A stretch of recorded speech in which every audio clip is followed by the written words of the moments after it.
What was nice was, so we moved in this suburban home, but my father decided to break a wall down and cut a circle to walk through from one room to another, put huge super graphics going on all the walls, put up these really strange, interesting posters, like flush on the walls, like so, and there was a lot of color, turquoise chair, and we had this pink couch, and all these like. So my father was very painterly, and in his work he used a lot of color, and in the home he ended up making a workshop in the basement, designing his own furniture.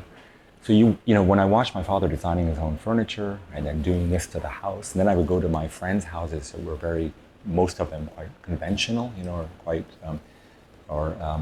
I was, I guess in a way, confused, but at the same time I saw this something poetic and very unique about my father. It was, and then our coffee table, because he started working at CBC. He would, from the library, borrow books weekly, and we ended up with 50, 60 books on the coffee table and everybody you can imagine, from Yves Saint Laurent or Pierre Cardin to Picasso or Bernard Verger or Andy Warhol, all the way to Le Corbusier or Mies van der Rohe. So my father, obviously, he was very pluralist in his thinking, and he introduced all that to us in a way, and he never forced us to read these books or push things on us. I mean, he would draw. We would do this thing Sunday mornings where we'd wake up the family and we'd draw each other. So we would sit at the breakfast table. After breakfast, I would maybe draw my brother, and my brother would draw my sister would draw my dad. It was very nice. We did things like that, but he never really forced us to be, let's say, creative or go into creative professions. But I think the environment and just watching him behaviorally, it was inevitable in a way.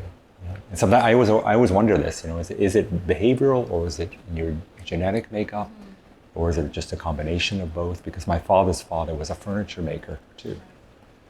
So there's a lineage there. And even my mother's father was a suit maker for tailored suits in England. So, I mean, that might be genetically part of us too. Anyway, so it's inspiring, and so we found ourselves drawing all the time. And then we go to CBC. My father on the weekends would take us because he would, almost every weekend, he was working like 7 days a week, he'd be working on sets. So we'd go there to the set, and we would see in his office and all the models that were being made, and we'd look at these models, and we'd make our own models. And we'd run through the costume department and look at all the clothes, so we were brought up around television in a way too.